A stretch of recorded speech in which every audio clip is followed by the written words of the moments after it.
बिस्मिल्लाहिर्रहमानिर्रहीम। प्यारे दोस्तों, हम आपको आज की वीडियो में मेराज के वाक़ये के बारे में बताएंगे, इसलिए वीडियो को आखिर तक लाजमन देखिएगा।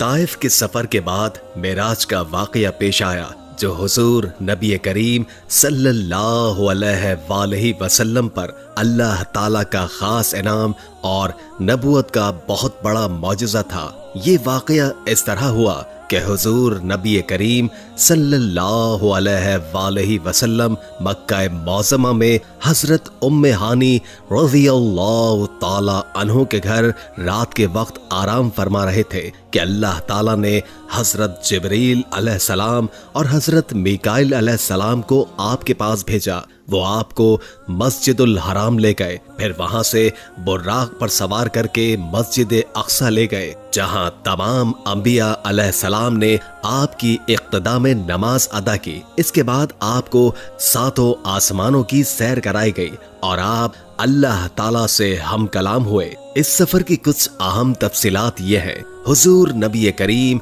सल्लल्लाहु अलैहि वसल्लम बैतुल मुक़द्दस पहुंचने से पहले हजरत जिब्रील अलैहिस्सलाम के साथ चले जा रहे थे कि रास्ते में एक सरसब्ज इलाके से गुजर हुआ। हजरत जिब्रील अलैहिस्सलाम ने आपसे कहा, आप यहाँ उतरकर 2 रकत नमाज पढ़ लीजिए। आपने बुराक से उतरकर 2 रकतें अदा की। जिब्रील अलैहिस्सलाम ने पूछा, आपको मालूम है कि ये कौन सा मकाम है? आपने फरमाया, नहीं। तब जिब्रील अलैहिस्सलाम ने कहा, ये आपने तैयबा यानी मदीना मुनव्वरा में नमाज पढ़ी है और यही आपकी हिजरत गाह है, यानी मक्के से हिजरत करके आपने यहीं आना है। इसके बाद बुर्राक पर फिर सवार हुए। इसका हर कदम जहां तक नजर जाती वहां पड़ता था। एक और मकाम पर हजरत जिब्रील अलैहिस्सलाम ने कहा, आप यहाँ उतरकर नमाज पढ़िए। तो आपने वहां भी 2 रकत अदा की। उन्होंने बताया, आपने मदीन में नमाज पढ़ी है। दोस्तों, मजीद बात करने से पहले इस वीडियो को लाइक कीजिए और हमारी खुसूसी दुआ का हिस्सा बनने के लिए कमेंट में अपना पूरा नाम तहरीर करें, ताकि आपके लिए दुआ की जा सके। तो बात आगे बढ़ाते हैं। इस बस्ती का नाम मदीन हजरत इब्राहीम अलैहिस्सलाम के बेटे मदीन के नाम पर रखा गया था। उन्होंने इसी में कयाम किया था। इसके बाद वहां आबादी हो गई थी। हजरत शुएब अलैहिस्सलाम इसी बस्ती में मबूस हुए थे। इसके बाद फिर आप उसी बुर्राक पर सवार हुए। एक और मकाम पर हजरत जिब्रील अलैहिस्सलाम ने आपसे कहा, अब आप यहाँ उतरकर नमाज पढ़िए। आपने 2 रकत नमाज अदा की। जिब्रील अलैहिस्सलाम ने बताया, ये बैतुल लहम है। बैतुल लहम बैतुल मुक़द्दस के पास एक बस्ती है, जहां हजरत ईसा अलैहिस्सलाम की पैदाइश हुई थी। इसी सफर में आपने अल्लाह के रास्ते में जिहाद करने वालों का हाल देखा, यानी आपको आखिरत की मिसाली शक्ल के जरिए मुजाहिदीन के हालात दिखाए गए। हजरत जिब्राइल अलैहिस्सलाम ने बताया, ये अल्लाह की राह में जिहाद करने वाले लोग हैं। अल्लाह ने इनकी हर नेकी का सवाब 700 गुना कर दिए हैं। इसी तरह हजरत सल्लल्लाहु अलैहि वसल्लम के सामने दुनिया लाई गई। दुनिया एक हसीनो जमील औरत की सूरत में दिखाई गई। उस औरत ने आपसे कहा, ऐ मोहम्मद, मेरी तरफ देखिए, मैं आपसे कुछ कहना चाहती हूँ। आपने उसकी तरफ तवज्जो नहीं दी और जिब्रील अलैहिस्सलाम से पूछा, ये कौन है? उन्होंने बताया, ये दुनिया है। अगर आप इसकी तरफ तवज्जो देते तो आपकी उम्मत आखिरत के मुकाबले में दुनिया को इख्तियार कर लेती। इसके बाद आपने रास्ते में एक बुढ़िया को देखा। आपने पूछा, ये कौन है? जिब्रील अलैहिस्सलाम ने बताया, ये दुनिया ही है। दुनिया की उम्र का इतना हिस्सा ही बाकी रह गया है जितना कि इस बुढ़िया का हो सकता है। इसके बाद अमानत में खयानत करने वाले, फर्ज नमाज को छोड़ने वाले, ज़कात अदा न करने वाले, बदकारी करने वाले, राहज़नी करने वाले, डाका डालने वाले दिखाए गए। उनके भयानक अंजाम आपको दिखाए गए। अमानत में खयानत करने वाले अपने बोझ में इजाफा किए जा रहे थे और बोझ को उठाने के काबिल नहीं थे। फर्ज नमाजों को छोड़ने वालों के सर को कुचला जा रहा था। उनके सर रेजा रेजा हो रहे थे और फिर असल हालत में आ जाते थे। कुचलने का अमल फिर शुरू हो जाता था। गरज उन्हें जर्रा बराबर मोहलत नहीं दी जा रही थी। अपने माल में ज़कात अदा न करने वालों का अंजाम आपने देखा कि उनके सतर पर आगे और पीछे फटे हुए चिथड़े लटके हुए हैं। वो ऊंट और बकरियों की तरह चल रहे थे और ज़क़ूम दरख्त के कड़वे पत्ते और कांटे खा रहे थे। ज़क़ूम दरख्त के बारे में आता है कि इस कदर कड़वा और जहरीला है कि इसकी करवाहट का मुकाबला दुनिया का कोई दरख्त नहीं कर सकता। इसका एक जर्रा दुनिया के मीठे दरियाओं में डाल दिया जाए तो तमाम दरिया कड़वे हो जाएं। नबी अकरम सल्लल्लाहु अलैहि वसल्लम का दुनिया में मजाक उड़ाने वालों को भी ये दरख्त खिलाया जाएगा। इस दरख्त के पत्ते और कांटों के अलावा वो लोग जहन्नुम के पत्थर चबाते नजर आएंगे। बदकारों का अंजाम आपने देखा कि उनके सामने दस्तरखान लगे हुए थे। उन दस्तरखानों में कुछ इंतहाई बेहतरीन भुना हुआ गोश्त था, कुछ में बिल्कुल सड़ा हुआ गोश्त था। वो इस बेहतरीन गोश्त को छोड़कर सड़ा हुआ बदबूदार गोश्त खा रहे थे और बेहतरीन गोश्त नहीं खा रहे थे। उनके बारे में जिब्रील अलैहिस्सलाम ने आपको बताया, ये आपकी उम्मत के वो लोग हैं जिनके पास पाक और हलाल औरतें थी, लेकिन वो उनको छोड़कर बदकार औरतों के पास जाते थे। या ये वो औरतें थी जिनके खावंद थे, लेकिन वो इनको छोड़कर बदकार मर्दों के पास जाती थी। सूद खाने वालों का अंजाम आपको दिखाया गया कि वो खून के दरिया में तैर रहे थे और पत्थर निकल रहे थे। आपको ऐसे आलिमों का अंजाम दिखाया गया जो लोगों को वास किया करते थे और खुद बेअमल थे। उनकी ज़बानें और होठ लोहे की कैंचियों से काटे जा रहे थे और जैसे ही कट जाते थे फौरन पैदा हो जाते थे और फिर इसी तरह काटे जाने का अमल शुरू हो जाता था। यानी उन्हें एक लम्हे की भी मोहलत नहीं मिल रही थी। चुगलखोरों के नाखून तांबे के थे और वो इनसे अपने चेहरे और सीने नोच रहे थे। मस्जिद अक्सा में अंबिया अलैहिस्सलाम की नमाज में इमामत फरमाने के बाद हुजूर अकरम सल्लल्लाहु अलैहि वसल्लम को सातों आसमानों की सैर करवाई गई। जलीलुल कद्र अंबिया अलैहिस्सलाम से मुलाकात करवाई गई। फिर आप सल्लल्लाहु अलैहि वसल्लम को जन्नत का हाल दिखाया गया। आपका गुजर जन्नत की एक वादी से हुआ। इससे इंतहाई भीनी भीनी खुशबू आ रही थी और मुश्क से ज्यादा खुशबूदार ठंडी हवा आ रही थी और एक बेहतरीन आवाज सुनाई दे रही थी। वो आवाज कह रही थी, मेरे इशरत कदे में रेशम, मोती, सोना, चांदी, मोंगे, शहद, दूध और शराब के जामो कटोरे बहुत ज्यादा हो गए हैं। इस पर अल्लाह ताला फरमा रहे हैं, हर वो मोमिन मर्द और औरत तुझ में दाखिल होगा जो मुझ पर और मेरे रसूलों पर ईमान रखता होगा, मेरे साथ किसी को शरीक नहीं ठहराता होगा, न ही मुझसे बढ़कर या मेरे बराबर किसी को मानता होगा। सुन ले, जिसके दिल में मेरा डर है उसका दिल मेरे खौफ की वजह से महफूज रहता है। जो मुझसे मांगता है मैं उसे महरूम नहीं रखूंगा। जो मुझे कर्ज देता है यानी नेक अमल करता है और मेरी राह में खर्च करता है, मैं उसे बदला दूंगा। और जो मुझ पर तवक्कुल और भरोसा करता है उसकी जमा पूंजी को उसकी जरूरत के लिए पूरा करता रहूंगा। मैं ही सच्चा माबूद हूँ, मेरे अलावा कोई इबादत के लायक नहीं। मेरा वादा सच्चा है, गलत नहीं होता। मोमिन की निजात यकीनी है और अल्लाह ताला ही बरकत देने वाला है और सबसे बेहतरीन खालिक यानी पैदा करने वाला है। ये सुनकर मैंने कहा, बस ऐ मेरे परवरदिगार, मैं खुश और मुतमईन हूँ। मेराज की रात अंबिया से मुलाकात के बाद आप सल्लल्लाहु अलैहि वसल्लम को दोज़ख का हाल ये दिखाया गया कि आप वादी में पहुंचे। वहां आपने एक बहुत बदनुमा आवाज सुनी। आपने बदबू भी महसूस की। आपने पूछा, जिब्रील ये क्या है? उन्होंने बताया, ये जहन्नुम की आवाज है। ये कह रही है, ऐ मेरे परवरदिगार, मुझे वो ग़िज़ा दे जिसका तूने मुझसे वादा किया है। मेरी जंजीर और बेड़ियां, मेरी आग, मेरे शोले, गर्मी, गर्म हवा, पीप और अजाब के दूसरे हैबतनाक सामान बहुत बढ़ गए हैं। मेरी गहराई और इस गहराई में आग की तपिश यानी मेरा पेट और इसकी भूख बहुत ज्यादा है। इसलिए मुझे मेरी वो खुराक दे जिसका तूने मुझसे वादा किया है। जहन्नुम के इस पुकार के जवाब में अल्लाह ताला ने फरमाया, हर काफिर और मुशरिक, बदनीयत, बदमाश और खबीस मर्द और औरत तेरी खुराक है। ये सुनकर जहन्नुम ने जवाब दिया, बस मैं खुश हो गई। इसी सफर में आपको दज्जाल की सूरत दिखाई गई। उसकी शक्ल अब्दुल अज़ा इब्न क़तन जैसी थी। ये अब्दुल अज़ा जाहिलियत के जमाने में नबी अकरम सल्लल्लाहु अलैहि वसल्लम के ज़हूर से पहले ही मर गया था। आपको वहाँ कुछ लोग दिखाए गए, उनके होठ ऊंटों के होठों जैसे थे और उनके हाथों में पत्थरों की तरह बड़े बड़े अंगारे थे, यानी इतने बड़े बड़े थे कि एक एक अंगारे में उनका हाथ भर गया था। वो लोग अंगारों को अपने मुंह में डालते थे। आपने ये मंजर देखकर जिब्रील अलैहिस्सलाम से पूछा, जिब्रील ये कौन है? जवाब में उन्होंने बताया, ये वो लोग हैं जो जबरदस्ती और जुल्म से यतीमों का माल खाते थे। इसके बाद आपने कुछ लोग देखे जिनके सामने एक बेहतरीन किस्म का गोश्त रखा हुआ था, दूसरी तरफ सड़ा हुआ बदबूदार गोश्त था। वो अच्छा गोश्त छोड़कर बदबूदार गोश्त खा रहे थे।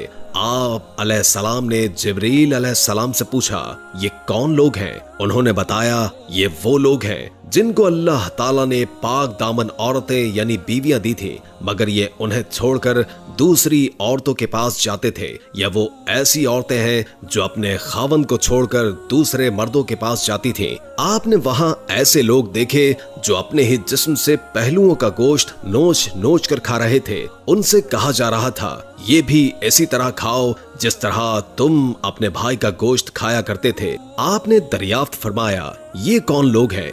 जिब्रील अलैहिस्सलाम ने कहा, ये वो लोग हैं जो एक दूसरे पर आवाजें कसा करते थे। जहन्नुम दिखाने के बाद आपको जन्नत दिखाई गई। आपने वहाँ मोतियों के बने हुए गुंबद देखे, वहाँ की मिट्टी मुश्क की थी। आपने जन्नत में अनार देखे, वो बड़े बड़े डोलों जितने थे और जन्नत के परिंदे ऊंटों जितने बड़े थे। सातों आसमानों की सैर के बाद आपको सिदरतुल मुंतहा तक ले जाया गया। ये बेरी का एक दरख्त है। हुजूर सल्लल्लाहु अलैहि वसल्लम ने सिदरतुल मुंतहा की जड़ में एक चश्मा देखा। इससे दो नहरें फूट रही थी, एक का नाम कौसर और दूसरी का नाम रहमत था। आप फरमाते हैं, मैंने इस चश्मे में गुस्ल किया। एक रिवायत के मुताबिक सिदरतुल मुंतहा की जड़ से जन्नत की 4 नहरें निकल रही हैं। उनमें से एक नहर पानी की, दूसरी दूध की, तीसरी शहद की और चौथी नहर शराब की है। उसी वक्त सिदरतुल मुंतहा के पास आपने जिब्रील अलैहिस्सलाम को उनकी असली शक्ल में देखा, यानी जिस शक्ल में अल्लाह ताला ने बनाया था। उनके 600 पर हैं और हर पर इतना बड़ा है कि इससे आसमान का किनारा छुप जाए। उन परों से रंगारंग मोती और याकूत इतनी तादाद में गिर रहे थे कि उनका शुमार अल्लाह ताला को ही मालूम है। फिर एक बदली ने आपको आ घेर लिया। आपको उसी बदली के जरिए ऊपर उठा लिया गया। जिब्रील वहीं रह गए। बदली की जगह बाज़ रिवायात में एक सीढ़ी के जरिए उठाने का जिक्र भी आया है। यहाँ आपने सरील अकलाम यानी लोहे महफूज पर लिखने वाले कलमों की सरसराहट की आवाजें सुनी। ये तकदीर के कलम थे और फरिश्ते उनसे मखलूक की तकदीरें लिख रहे थे। इस तफसील से मालूम हुआ कि जिब्रील अलैहिस्सलाम सिदरतुल मुंतहा से आगे नहीं गए, और ये भी मालूम हुआ कि सिदरतुल मुंतहा 7वें आसमान से ऊपर है। बाज़ उलमा ने लिखा है कि ये अर्श आजम के दाएं तरफ है। एक रिवायत में है कि जिब्रील अलैहिस्सलाम आप सल्लल्लाहु अलैहि वसल्लम को लेकर 7वें आसमान के ऊपर गए। वहां एक नहर पर पहुंचे, उसमें याकूतों, मोतियों और जबरजद के खेमे लगे हुए थे। इस नहर में एक सब्ज रंग का परिंदा था। वो इस कदर हसीन था कि इस जैसा परिंदा कभी नहीं देखा था। जिब्रील अलैहिस्सलाम ने बताया, ये नहर कौसर है जो अल्लाह ताला ने आपको अता फरमाई है। आप फरमाते हैं, मैंने देखा इसमें याकूत और जमरुद के थालों में रखे हुए सोने और चांदी के जाम तैर रहे थे। उस नहर का पानी दूध से ज्यादा सफेद था। आपने एक जाम उठाया, उस नहर से भरकर पानी पिया तो वो शहद से ज्यादा मीठा और मुश्क से ज्यादा खुशबूदार था। आप फरमाते हैं, जिब्रील अलैहिस्सलाम मुझे लिए हुए सिदरतुल मुंतहा तक पहुंचे। उसके पास हिजाब अकबर है। हिजाब अकबर के पास पहुंचकर उन्होंने कहा, मेरी पहुंच का मकाम यहाँ खत्म हो गया, अब आप आगे तशरीफ ले जाइए। आप फरमाते हैं, मैं आगे बढ़ा यहाँ तक कि मैं सोने के एक तख्त तक पहुंच गया। उस पर जन्नत का रेशमी कालीन बिछा हुआ था। उसी वक्त मैंने जिब्रील अलैहिस्सलाम की आवाज सुनी। वो कह रहे थे, ऐ मोहम्मद, अल्लाह ताला आपकी तारीफ फरमा रहा है, आप सुनिए और इताअत कीजिए। आप कलाम इलाही से दहशत ज़दा न हो। चुनाचे उस वक्त मैंने हक ताला की तारीफ बयान की। इसके बाद मुझे अल्लाह का दीदार हुआ। मैं फौरन सजदे में गिर गया। फिर अल्लाह ताला ने मुझ पर वही उतारी। वो ये थी, ऐ मोहम्मद, जब तक आप जन्नत में दाखिल नहीं हो जाएंगे उस वक्त तक तमाम अंबिया के लिए जन्नत हराम रहेगी। इसी तरह जब तक आपकी उम्मत जन्नत में दाखिल नहीं होगी तमाम उम्मतों के लिए जन्नत हराम रहेगी। इसके अलावा अल्लाह ताला ने फरमाया, ऐ मोहम्मद, हमने कौसर आपको अता फरमा दी है। इसी तरह आपको ये खुसूसियत हासिल हो गई है कि तमाम जन्नती आपके मेहमान होंगे। इसके बाद 50 नमाजें फर्ज हुई। 50 नमाजें हजरत मूसा अलैहिस्सलाम से मशवरा करके कम करवाई गई, यहाँ तक कि उनकी तादाद 5 कर दी गई। ताहम अल्लाह ताला ने फरमाया, ऐ मोहम्मद, हर रोज ये 5 नमाजें हैं, उनमें से हर एक का सवाब 10 के बराबर होगा और इस तरह इन 5 नमाजों का सवाब 50 नमाजों के बराबर मिलेगा। आपकी उम्मत में से जो शख्स भी नेकी का इरादा करेगा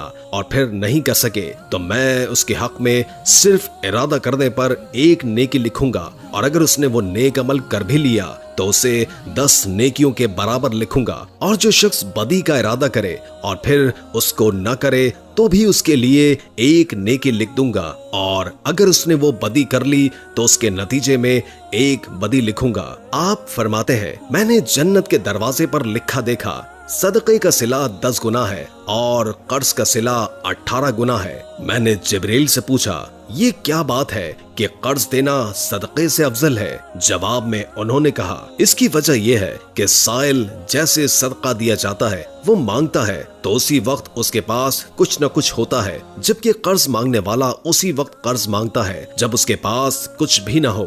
हुजूर अक़दस सल्लल्लाहु अलैहि वसल्लम ने मेराज के दौरान जहन्नुम के दारोगा मालिक को देखा। वो इंतहाई सख्त तबीयत का फरिश्ता है, उसके चेहरे पर गुस्सा और गजब रहता है। आप सल्लल्लाहु अलैहि वसल्लम ने उसे सलाम किया। दारोगा ने सलाम का जवाब दिया, खुशामदीद भी कहा, लेकिन मुस्कुराया नहीं। उस पर हुजूर नबी करीम सल्लल्लाहु अलैहि वसल्लम ने जिब्रील अलैहिस्सलाम से फरमाया, ये क्या बात है कि मैं आसमान वालों में से जिससे भी मिला उसने मुस्कुराकर मेरा इस्तकबाल किया, मगर दारोगा जहन्नुम ने मुस्कुराकर बात तक नहीं की। इस पर जिब्रील अलैहिस्सलाम ने कहा, ये जहन्नुम का दारोगा है, जब से पैदा हुआ है आज तक कभी हंसा ही नहीं। अगर ये हंस भी सकता तो सिर्फ आप ही के लिए हंसता। ये बात अच्छी तरह जान ले कि नबी करीम सल्लल्लाहु अलैहि वसल्लम को मेराज जागने की हालत में जिस्म और रूह के दोनों साथ हुई थी। बाज लोग मेराज को सिर्फ एक ख्वाब कहते हैं और बाज कहते हैं कि सिर्फ रूह गई थी, जिस्म साथ नहीं गया था। अगर ये दोनों बातें होती तो फिर मेराज के वाक़ये की भला क्या खुसूसियत थी?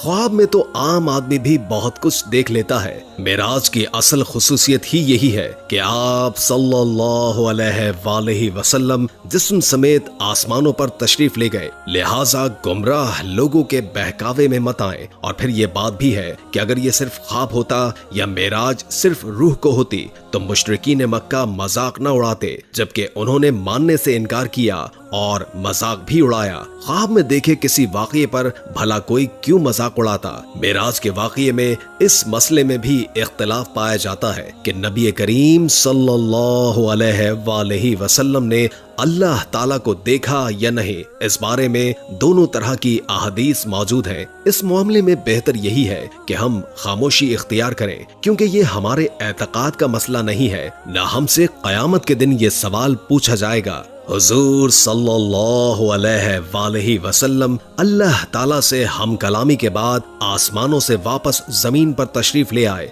जब आप बिस्तर पर पहुंचे तो वो इसी तरह गर्म था जिस तरह छोड़कर गए थे। यानी मेराज का ये वाक़या अजीब और इतना तवील सफर सिर्फ एक लम्हे में ही पूरा हो गया। यूं समझे कि अल्लाह ताला ने इस दौरान कायनात के वक्त की रफ्तार को रोक दिया, जिसके बायस ये मौजज़ा इंतहाई थोड़े वक्त में मुकम्मल हो गया। मेराज की रात के बाद जब सुबह हुई और सूरज ढल गया तो जिब्रील अलैहिस्सलाम तशरीफ लाए। उन्होंने इमामत करके आप सल्लल्लाहु अलैहि वसल्लम को नमाज पढ़ाई ताकि आपको नमाजों के औकात और नमाजों की कैफियत मालूम हो जाए। मेराज से पहले आप सल्लल्लाहु अलैहि वसल्लम सुबह शाम 2-2 रकत नमाज अदा किया करते थे और रात में क़याम किया करते थे। लिहाजा आप सल्लल्लाहु अलैहि वसल्लम को 5 फर्ज नमाजों की कैफियत उस वक्त तक मालूम नहीं थी। जिब्रील अलैहिस्सलाम की आमद पर हुजूर सल्लल्लाहु अलैहि वसल्लम ने ऐलान फरमाया कि सब लोग जमा हो जाएं। चुनाचे आप सल्लल्लाहु अलैहि वसल्लम ने जिब्रील अलैहिस्सलाम की इमामत में नमाज अदा की और सहाबा कराम रज़ियल्लाहु ताला अन्हु ने आपकी इमामत में नमाज अदा की। ये ज़ोहर की नमाज थी। उसी रोज उसका नाम ज़ोहर रखा गया, इसलिए कि ये पहली नमाज थी जिसकी कैफियत जाहिर की गई थी। चूंकि दोपहर को अरबी में ज़हीरा कहते हैं, इसलिए ये भी हो सकता है कि ये नाम इसी बुनियाद पर रखा गया हो, क्योंकि ये नमाज दोपहर को पढ़ी जाती है। इस नमाज में आपने 4 रकत पढ़ाई और कुरान करीम आवाज से नहीं पढ़ा। इसी तरह असर का वक्त हुआ तो असर की नमाज अदा की गई। सूरज गुरूब हुआ तो मगरिब की नमाज पढ़ी गई। ये 3 रकत की नमाज थी। इसमें पहली 2 रकतों में आवाज से क़िरात की गई, आखिरी रकत में क़िरात बुलंद आवाज से नहीं की गई। इस नमाज में भी ज़ोहर और असर की तरह हजरत जिब्रील अलैहिस्सलाम आगे थे। आप सल्लल्लाहु अलैहि वसल्लम उनकी इमामत में नमाज अदा कर रहे थे और सहाबा नबी करीम सल्लल्लाहु अलैहि वसल्लम की इमामत में। इसका मतलब है कि हुजूर सल्लल्लाहु अलैहि वसल्लम उस वक्त मुक्तदी भी थे और इमाम भी। रहा ये सवाल कि ये नमाज कहाँ पढ़ी गई, तो इसका जवाब यह है कि खाना काबा में पढ़ी गई और आप सल्लल्लाहु अलैहि वसल्लम का रुख बैतुल मुक़द्दस की तरफ था, क्योंकि उस वक्त क़िबला अव्वल बैतुल मुक़द्दस था। हुजूर सल्लल्लाहु अलैहि वसल्लम जब तक मक्का मौज़मा में रहे उसी की सिमत मुंह करके नमाज अदा करते रहे। जिब्रील अलैहिस्सलाम ने पहले दिन नमाजों के अव्वल वक्त में ये नमाज पढ़ाई और दूसरे दिन आखिरी वक्त में, ताकि मालूम हो जाए नमाजों के औकात कहां से कहां तक हैं। इस तरह ये 5 नमाजें फर्ज हुई और इनके पढ़ने का तरीका भी आसमान से नाजिल हुआ। आज कुछ लोग कहते नजर आते हैं नमाज का कोई तरीका कुरान से साबित नहीं, लिहाजा नमाज किसी भी तरीके से पढ़ी जा सकती है, हम तो बस कुरान को मानते हैं। ऐसे लोग सरीह गुमराही में मुब्तला हैं। नमाज का तरीका भी आसमान से ही नाजिल हुआ और हमें नमाज उसी तरह पढ़नी होगी जिस तरह नबी करीम सल्लल्लाहु अलैहि वसल्लम और आपके सहाबा पढ़ते रहे। ये बात भी साबित है कि फर्ज नमाजें 5 हैं। हदीस के मुनकिर 5 नमाजों का इनकार करते हैं, वो सिर्फ 3 फर्ज नमाजों के कायल हैं। लोगों को धोखा देने के लिए वो कहते हैं कि कुरान मजीद में सिर्फ 3 नमाजों का जिक्र आया है, हालांकि अव्वल तो उनकी ये बात है ही झूठ। दूसरी ये कि जब अहादीस से 5 नमाजें साबित हैं, तो किसी भी मुसलमान के लिए उससे इनकार करने की कोई गुंजाइश नहीं रहती। नमाजों की हिकमत के बारे में उलमा ने लिखा है कि इंसान के अंदर अल्लाह ताला ने 5 हवास यानी 5 हिस्से रखी हैं। इंसान गुनाह भी इन्हीं हिस्सों के जरिए करता है, यानी आंख, नाक, मुंह, नाक,